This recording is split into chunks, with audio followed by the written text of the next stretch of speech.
Au milieu de l'océan, sans terre en vue et avec les voiles déchirées par la dernière tempête, le navire craquait comme s'il savait qu'il était au bord de l'effondrement. Pour n'importe quel marin ordinaire, cela aurait été une condamnation à mort. Mais pour les pirates du Xe siècle, ce n'était qu'un jour de plus dans leur vie de danger, d'improvisation et d'habileté. Car s'il y avait une chose que ces hors-la-loi des mers maîtrisaient, c'était la capacité de survivre quand tout semblait perdu. Réparer un navire en haute mer, sans chantier naval ni port sûr, était un exploit qui demandait non seulement du courage, mais aussi une étonnante intelligence technique. Contrairement à ce que beaucoup imaginent, les pirates n'étaient pas simplement des brutes sanguinaires assoiffés d'or. Ils étaient des ingénieurs improvisés, des mécaniciens de l'océan, capables de maintenir à flot une coque fissurée grâce à l'ingéniosité et au travail d'équipe. En réalité, le succès de leur pillage ne dépendait pas seulement de leur bravoure, mais aussi de leur habileté à maintenir leurs navires opérationnels pendant des mois, même dans les pires conditions. Imagine un navire pirate fendant les eaux des Caraïbes lorsqu'un coup de canon ennemi frappe soudain la coque.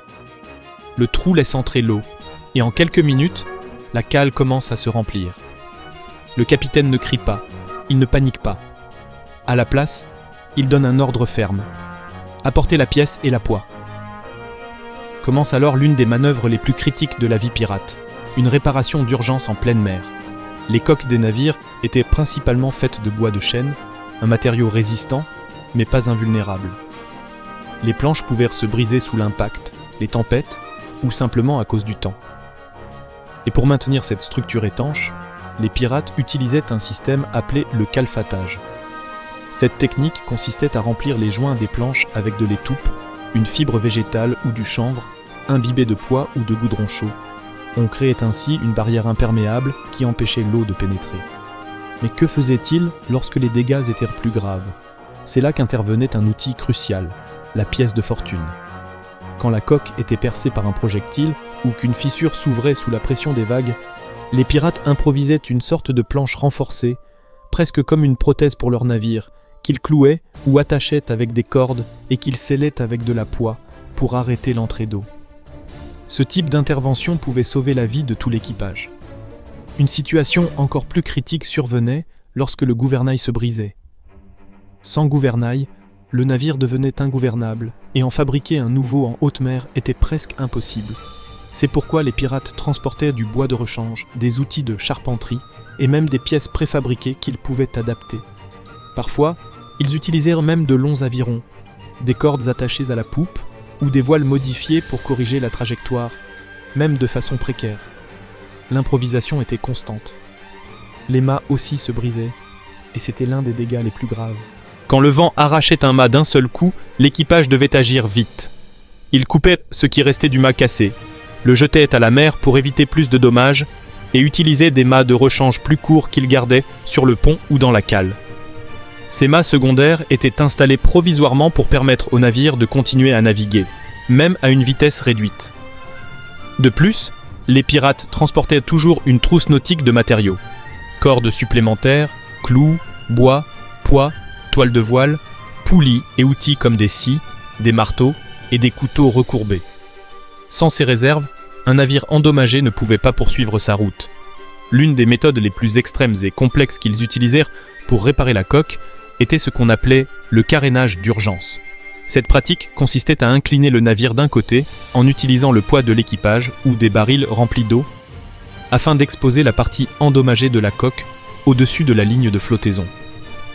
Ensuite, un groupe d'hommes descendait le long du navire, suspendus par des cordes ou grimpant sur des filets, et appliquait la pièce directement, parfois en pleine houle.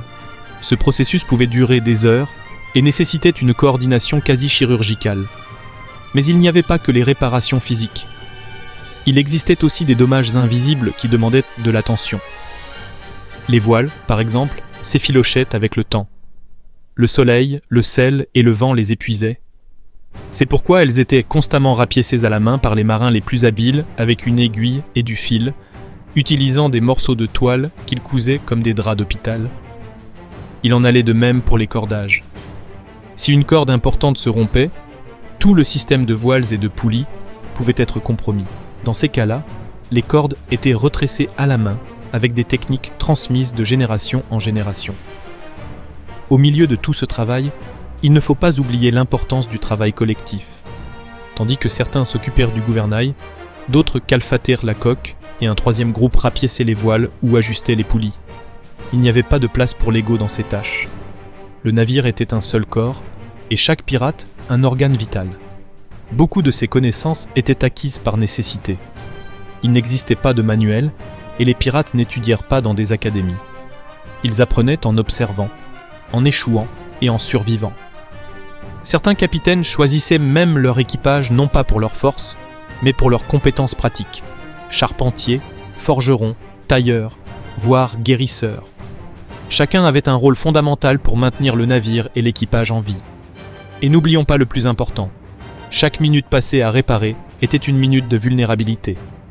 Tout navire ennemi, toute tempête ou toute mutinerie pouvait transformer une simple réparation en catastrophe. C'est pourquoi ces interventions étaient rapides, efficaces et souvent réalisées sous la pression de la peur. Les pirates n'étaient pas seulement des pillards des mers, ils étaient des survivants nés, capables de transformer le chaos en ordre, le désastre en opportunité. Leur domination de l'océan ne tenait pas seulement à leur courage ou à leurs armes, mais à leur incroyable capacité de maintenir leur navire vivant, comme s'ils étaient des prolongements de leur propre corps. Alors que le navire tanguait sur des vagues semblables à des montagnes liquides, l'équipage pirate savait que chaque craquement de la coque pouvait être le dernier.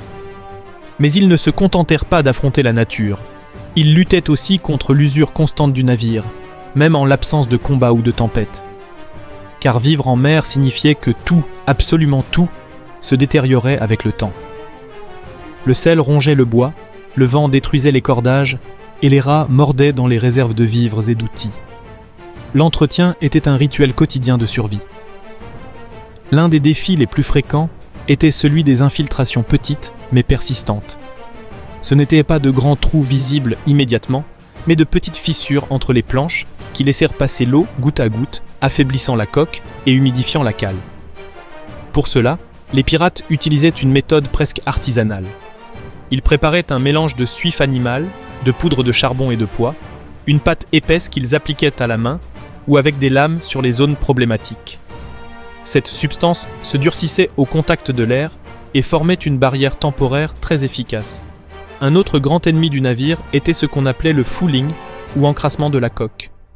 Avec le temps, les algues, les mollusques et les crustacés s'attachaient à la partie immergée du navire, réduisant sa vitesse et sa maniabilité. Pour combattre cela, les pirates recouraient au carénage complet sur des îles reculées quand cela était possible. Mais s'ils se trouvaient en haute mer, ils se contentaient de solutions partielles. Ils lançaient des filets avec des pierres attachées, qu'ils traînaient le long des flancs, ou utilisaient de longues perches munies de racloirs à leur extrémité. Tout cela pour nettoyer ce qu'ils pouvaient, sans s'arrêter. Les ponts souffraient également. Le passage constant des bottes, des tonneaux, des canons et des armes les usait rapidement. Certaines planches se fendaient ou se desserraient et devaient être remplacées. Dans ces cas, les charpentiers improvisaient avec le bois stocké dans la cale. Bien souvent, il ne s'ajustait pas parfaitement, alors ils le taillaient à la main, discrètement, au milieu des secousses de la mer. Faute de clous, ils utilisèrent des cordes tressées ou même des os d'animaux aiguisés. Les voiles, quant à elles, recevaient un soin particulier. Non seulement on les rapiéçait, mais on les imperméabilisait aussi avec de la graisse animale ou avec un mélange de cire et d'huile de poisson. Cela les rendait plus résistantes à l'eau et au soleil. Certains équipages allaient jusqu'à développer des symboles ou des marques spécifiques sur leurs voiles lors des réparations, ce qui leur donnait une identité face aux autres navires. C'était une façon de dire « Ici navigue un équipage qui sait survivre ». Le gréement, cet enchevêtrement de cordes, de poulies et de mâts, constituait le système nerveux du navire. Si une poulie se rompait ou si une corde se cassait, tout pouvait s'effondrer. C'est pourquoi les réparations du gréement étaient constantes. Les pirates savaient faire des nœuds complexes pour pallier n'importe quelle rupture, et certains marins étaient de véritables spécialistes dans l'art de tresser de nouvelles cordes à partir d'anciennes. Ils fabriquaient même des poulies de fortune, avec des morceaux de bois, de la graisse comme lubrifiant, et de petits os servant d'axe rotatif. Une partie du navire que beaucoup oublient, mais qui était cruciale, était la sentine. C'était la zone la plus basse du navire, où s'accumulait inévitablement l'eau qui entrait. Si la sentine n'était pas vidée régulièrement, le navire devenait plus lourd et risquait de sombrer. Pour cela, les pirates utilisaient des pompes manuelles semblables à un piston, faites de bois et de cuir. Ces pompes étaient réparées presque quotidiennement, car une pompe brisée signifiait que l'eau s'accumulerait sans contrôle. En plus de réparer, les pirates renforçaient aussi certaines parties du navire avant d'entrer en combat. Ils savaient qu'un abordage ou un coup de canon pouvait briser le pont, alors ils plaçaient des planches de bois supplémentaires, des cordages enroulés comme amortisseurs ou même des sacs de sable comme défense improvisée. Ces mesures n'étaient pas esthétiques, mais elles pouvaient faire la différence entre continuer à naviguer ou sombrer. Il existait aussi un type de réparation très particulier dont peu parlent, celle qui servait à cacher des trésors ou des compartiments secrets. Certains capitaines faisaient construire de faux compartiments dans la cale, dissimulés entre les planches du sol ou des parois. Ces zones pouvaient se détériorer à cause de l'humidité et nécessitaient des réparations minutieuses pour ne pas être découvertes par des ennemis ou même par des membres de l'équipage lui-même. Les réparations y étaient aussi discrètes que clandestines. Autre détail curieux, les pirates réparaient aussi leurs ancres. Les chaînes pouvaient se briser et les pelles de fer rouiller ou se fendre. Dans ces cas, ils improvisaient avec de grosses pierres attachées à des filets ou avec des morceaux de mât coulés. Ce n'était pas l'idéal, mais cela remplissait sa fonction. Parfois, quand les dégâts étaient graves, mais que le navire ne pouvait s'arrêter, les pirates appliquaient ce que l'on appelait des rustines vivantes. Cela consistait à désigner plusieurs hommes qui se relayaient pour maintenir physiquement fermée une fissure de la coque, en appuyant avec des planches, ou même avec leur propre corps depuis l'intérieur. C'était une solution désespérée, dangereuse, mais qui montrait jusqu'où ils étaient prêts à aller pour ne pas se rendre à la mer. Les nuits étaient aussi des moments clés pour les réparations. Tandis que le navire se balançait sous la lune, les marins travaillaient à la lumière des torches, sachant que le silence nocturne était plus sûr que l'exposition du jour. Pendant ces heures, ils cousaient les voiles, renforcèrent les mâts, réparaient les cordes ou fabriquaient de nouveaux outils avec les restes de bois. C'était une ambiance presque d'atelier flottant, où chaque coup de marteau résonnait entre les vagues. La constante était l'adaptation. Rien n'était définitif.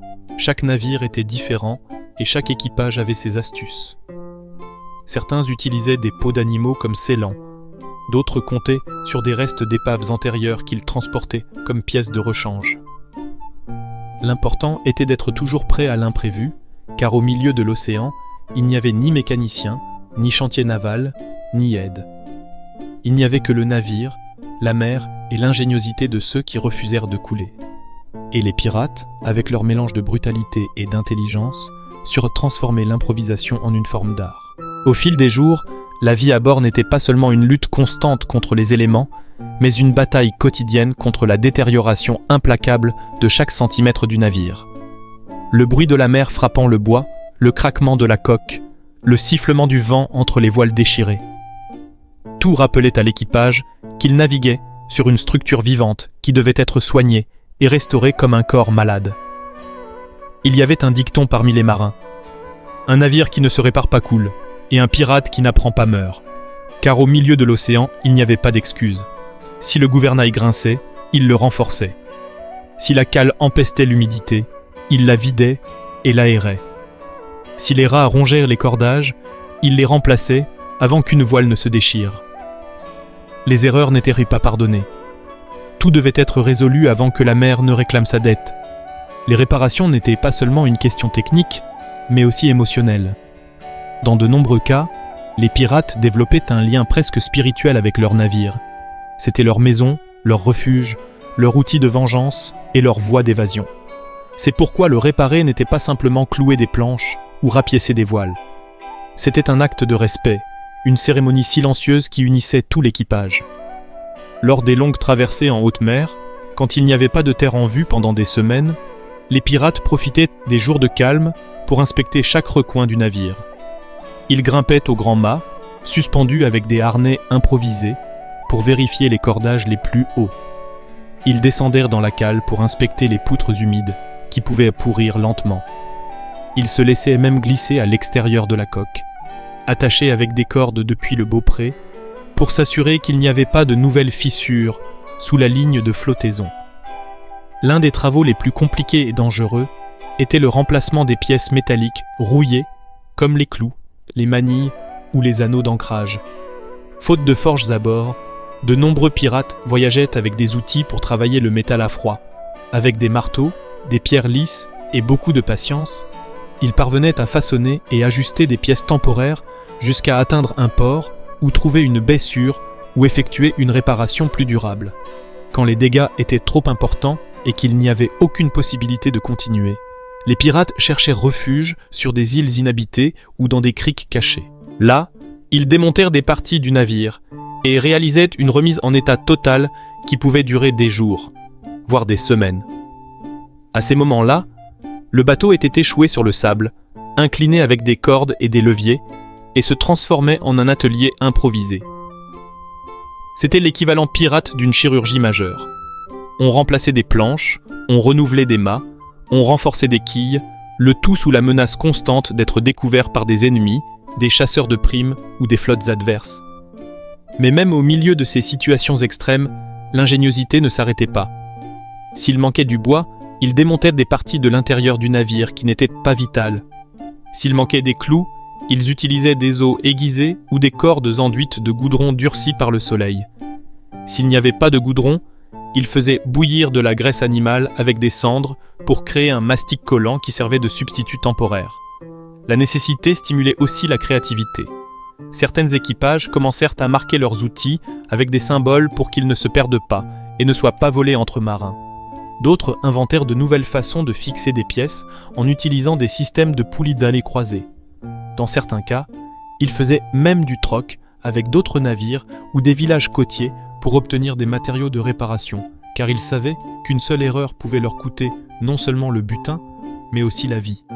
Même le capitaine, qui paraissait parfois distant dans sa cabine, participait à ces réparations, non par obligation, mais par tradition.